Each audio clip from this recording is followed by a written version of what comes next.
Hello, and welcome to another episode of the Market Snapshot series. My name is Rufas Kamau, Markets Analyst at FXPesa. So today, we officially start the second half of the year. And of course, there is quite a number of exciting things that we're expecting to be happening this week, as well as today in the markets. So first of all, apologies. I had some trouble logging into my Zoom. It's one of those mornings when you are really trying hard to get into the app, but somehow it won't allow you to get in. So far, I hope everyone had a good weekend. So we know that the top news in the market right now is the big riots currently happening in France. This is the 6th day that the riots are continuing after the police shot a teenager. So far, we have been having the same news over the weekend, and we were expecting a reaction to be happening in the markets. So far, we have not had much reaction, but I think things are beginning to take shape. So key highlight of the day is the French 40 index, which started off very positively. So as you can see from the index, it was moving up after the open of the market today. But then later on, a couple of hours later, we are seeing the market start to take a downturn. So the fact that there is a lot of disruption of business in France basically means that looking for potential short selling positions in the French index could even play out for the week. So it's something to keep an eye on, especially considering that it's almost trading at a resistance level. So if you look at the forward chart and you look at the most recent high, you'd see that the index had just broken above this. So there was a pullback that happened in the last couple of hours. So we don't know whether we will be breaching this and moving further back downwards, or whether we will be seeing some further upside. So in this case, the key price level is 7,404. So if the price breaches this level and keeps moving downwards, then we could be in for a good trade towards even lower prices. So a very short-term target would be around this area at 73.59. So besides this, it's also important to note that during the George Floyd Black Lives Matter movement in the US, when there was a lot of nationwide protests, the markets reacted by moving upwards. So we didn't see a lot of panic happening in the markets in the US. Maybe it was because investors were betting that the protests would not last for long and they would not be disrupting business much. So besides this, on another news, we have seen Tesla deliver a record number of vehicles. So in the last quarter, Tesla delivered about 466,000 vehicles versus a consensus estimate of 445. So this was a big surprise. They announced this on Sunday. So in this case, the market is not yet open. Remember, the US Open will be opening later in the day.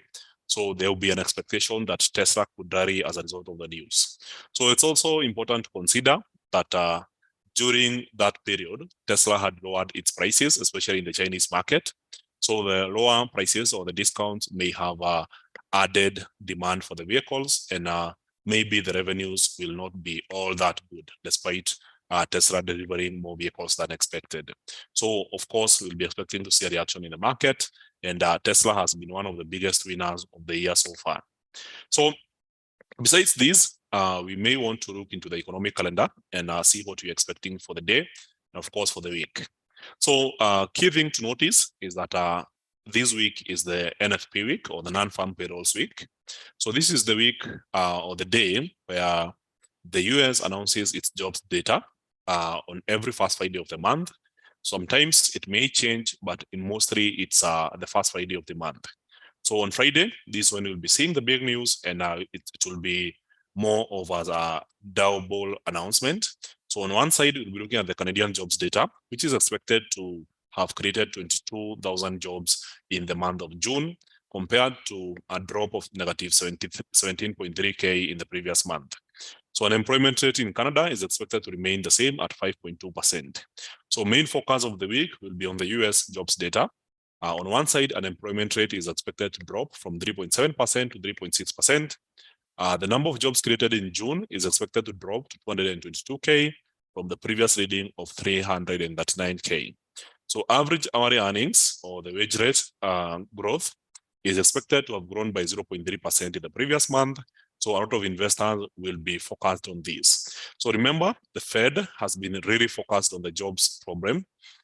The US job market is currently very hot. And in this case, there is more demand for labor than the number of workers available.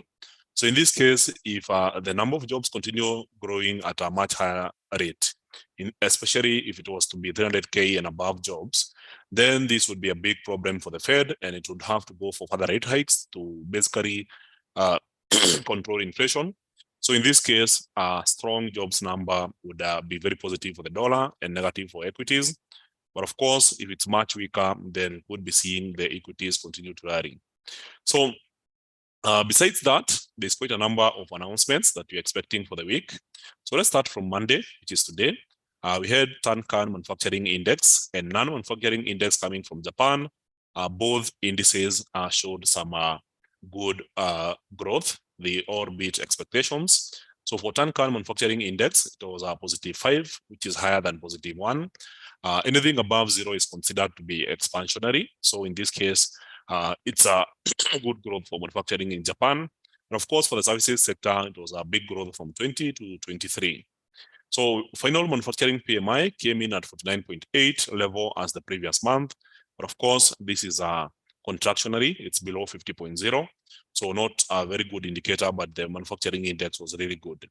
So MI inflation gauge was up 0.1% in Australia, showing that the Australian economy could be entering a disinflation period, especially if it goes below 0. Job advertisements in New Zealand slowed down to -2.5%, showing that the job market is softening. Then building approvals rose for a fourth consecutive month in Australia at 20.6%. So in this case, we're experiencing a very strong and resilient jobs market. So for China, Caixin Manufacturing Index came in at 50.5, showing a slight drop from the previous reading, but well above expectations. So we know that Chinese recovery is slowing down, and investors have already been betting on this. So as a result, we have also been seeing oil markets being pretty weak as a result of the slowing global economy. So for commodity prices, year over year, they were down -21.5% in Australia, same as the previous month, so not much of a change.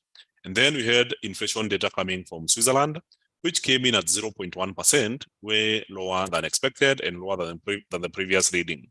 So this was a good data point, basically indicating that inflation is moving in the desired direction in Switzerland. And of course, if it keeps going down, then there's a chance that the Swiss National Bank will not go for another rate hike. So for anyone who wants to go through the data, I would like to share this. So overall annual inflation is currently at 2.8%, which is well within limits. So it's not a big problem for Switzerland. So I'll be sharing the data here. So you can go through the data from the SNB website. Then further down, there's a French government budget balance, which is expected, was expected at 9:45 a.m. So came in at -107.2, basically meaning that there's a lot of deficit spending.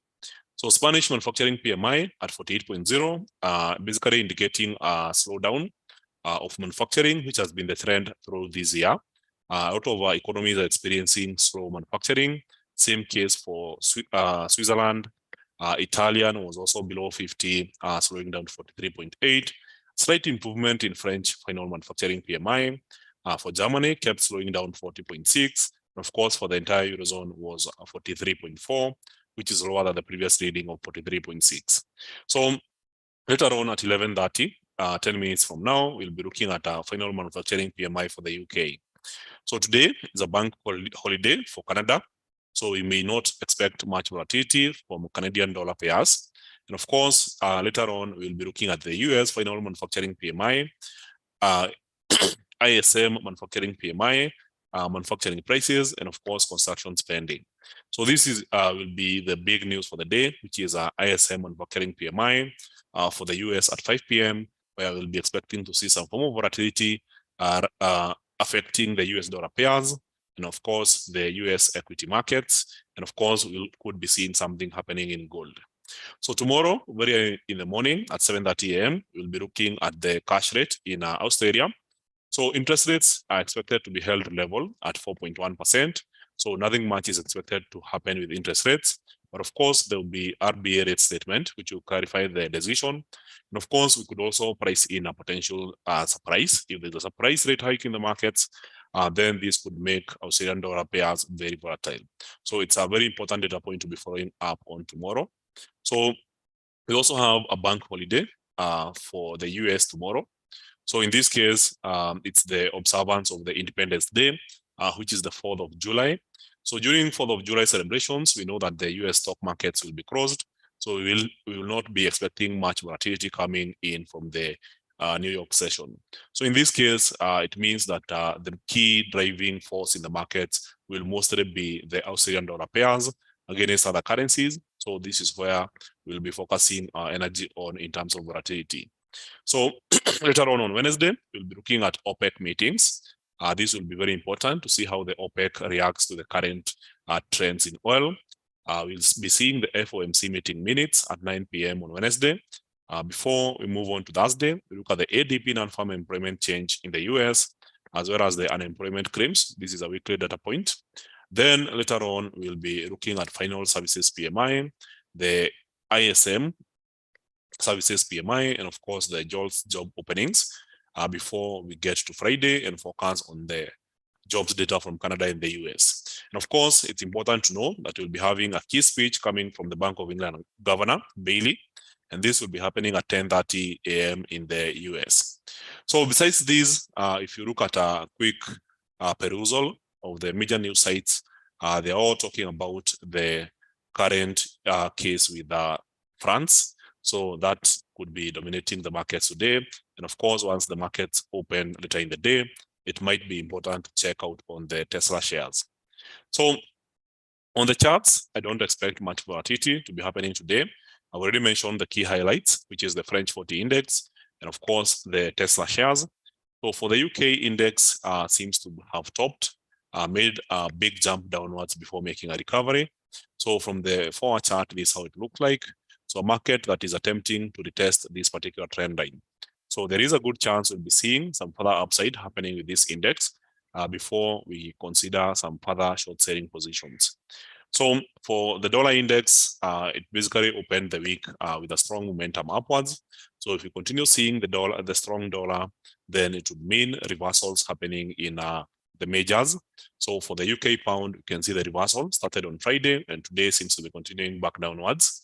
So yes, our target was hit on the upper trend line, and now the market may be moving back downwards. So for the Euro USD, we broke out of this diamond formation on Thursday. The market pulled back on Friday, and now we are seeing some further downside as the US dollar continues being strong against other pairs. And of course, now the important or the key price levels remain the Friday's high as well as Friday's low. So these are the key determinant points for today.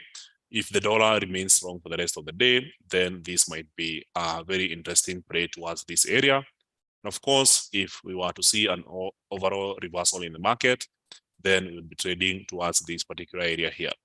So for USDCAD, we are seeing what looks like a horn or a loudspeaker. So it's a market that is basically increasing in terms of volatility. So if you look at the swings, they are getting bigger and bigger. And at some point, we'll be looking to experience some form of break. So on one side, the volatility is showing that the market is forming these lower lows. But then on the highs, it's something like this. So this volatility is just increasing. So we just have to observe and see where the market moves. So in this case, if the market happens to be breaking towards the upper side, then that could be a retail play. So in the last 1 week, we saw the market forming this particular trend line here, showing that the bearish momentum was weakening. We had a break here, and last week it was a very nice rally before the market entered this sideways momentum. So for now, we are retesting the area around 1.32667. So if the market happens to break this area, we trade higher, but then if it goes back downwards, then we go down. So since we are seeing some very strong dollar, I would be very observant of Friday and Thursday's high. And if we breach this, then we continue trading higher. So as for USDJPY, it follows the same pattern that I've been telling you guys. So every time we see some form of pullback happening in this chart, then we capitalize and keep trading higher up until the moment when we see the Bank of Japan intervening in the currency market. So so far, it has been a one-sided story, where on one side, we are seeing the Federal Reserve Bank being very aggressive with rate hikes, but then the Bank of Japan is not hiking interest rates. So as a result, we are seeing continued momentum of the pair upwards. So as you can see from the daily chart, for 3 straight months, it has been consistently moving up. So April, May, and June is just the dollar being very dominant against the Japanese yen. So this momentum is expected to continue unless something happens fundamentally. Nothing is happening. From the last speech by Bank of Japan Governor Ueda, he basically mentioned that they are looking to achieve stable inflation. So in this case, they are not changing the monetary policy, which implies some further upside momentum for USDJPY currency pair. So as for gold, we had this bearish channel before the market broke to the lower side. So after breaking, we had this particular triangle. The triangle was broken last week. Market kept going down before it found support and started moving up higher. However, fundamentally, it's still indicative of bearish momentum. And I will be expecting to see some further downside in gold, especially considering that we just had a very strong dollar. So key price level to observe is the 1909 price level, which was a bottom here.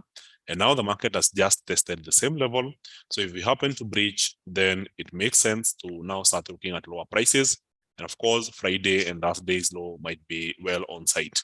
So Friday's low is 1900. And of course, Thursday is way lower at 1892. So there is a good chance we could be seeing the price of gold go all the way down to 1892. So for AUDUSD, it was a nice break, a clean break on this particular trend line.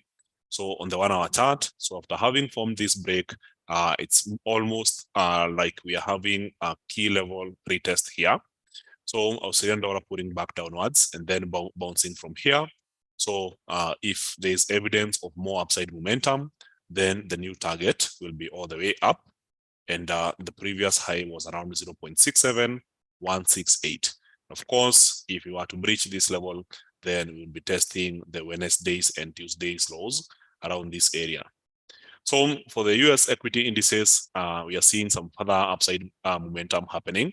So for the 4-hour chart on the NASDAQ, we are almost getting to our target of around 15,284. So I'll be expecting some further upside coming from these. For the US 500 or the S&P 500, similar case, we are just testing a break here. So the market has already broken here on Friday, and now we are attempting to move even higher after retesting this level. So from the 4-hour chart, you can see this was the high. We got back to the same level, and now the leg continues higher. So potential for a higher high on US 500 is very real today. And of course, now for the US30, which is the Dow Jones Index, we are seeing some form of pullback happening here. So if we see a correlation of US 500 and the NASDAQ moving higher, then the target will be the previous high for the Dow Jones Index. So as for oil, this is what we are seeing, and a market that is really attempting to get higher, but it's having a lot of challenges. So every time there's an attempt to move higher, it's basically met by a very strong short selling. So in this case, you can see the number of weeks that the UK oil has been trading sideways. So one key thing that is very consistent in this chart is the bottom here. So this particular bottom is holding up very well as a very nice support. So every time the market gets here or close to the area, there's a very strong buying momentum. And of course, for the short selling momentum, I think it's somewhere along this line here. So anytime the market gets close to this trend line, then there's a lot of short selling happening. So as per now, it seems like the market is attempting to pull back downwards, but then the premium or the best point to go for a short selling position would be if the market was to get to this area. So if we were to see something like this, then it would make more sense to look for short selling opportunities. As per now, it seems like a half-baked opportunity. So I don't know yet whether we are at the right point to go for a short selling position. But then it would be a very nice case if the market was to get to this area here, and then we could consider going for a short selling position. So that's it for the day. I'll be looking to see if there's any questions. The Apple price hits USD 3T. What's your view long term in view of high interest rates and hawkish Fed? So I think what we are seeing in the US right now is two phases or two policies that are contrasting with each other. So on the fiscal side, which is basically the US government spending, it has clearly been expanding. So the US is spending more and more. With this deficit spending, it's more or less like a stimulus package in the US economy. But then on the other side, there's a lot of tightening coming in from the monetary policy side, that is from the central bank. So while on one side, the central bank is tightening policy, the federal budget is expanding, and those two contracting policies are yielding what we are seeing in the markets. So the dollar keeps on strengthening against other currencies as a result of the tightening. And of course, the equities continue benefiting from the fiscal spending. So on both counts, we are seeing the dollar strengthening, but at the same time, equities are also strengthening. So while we are having interest rates and hawkish Fed, it's only strengthening the dollar, but it's not weakening equities. A very good suggestion here. Can you please, on the next Bullish Banter podcast, talk about the steps Ruto is taking to settle Kenyan loans and its impact to Kenyans? We will consider that. Thank you for the suggestion. Why are Ugandan traders and banks dumping the Kenya shilling? It's not just Ugandan traders and banks. What's happening is that the overall confidence in the Kenya shilling is getting lower and lower as a result of the trend that we are seeing, where the Kenya shilling keeps on losing to the dollar. We started the year at around 123, 124. So far, we have already hit 140, which is an all-time low against the dollar. So this particular trend tends to cause a lot of panic, and people look for safety, where you can store your money without worrying about losing value. So this may explain what we are seeing. And of course, the political and leadership position doesn't help, considering that the government is just raising taxes, which is making it harder for businesses to operate. So in this case, there is an absolute lack of confidence, which is leading to the dumping of the Kenya shilling. So thank you very much, guys. Thank you for your time. I really appreciate having you on this particular session. So remember that these sessions are running every day from Monday to Friday. So a lot of new takes will be coming in. We have added more analysts into the space who will be presenting on Wednesdays as well as on Fridays. And these will give you more perspective about what's happening in the markets. So thanks, guys, and I hope to see you on the next one.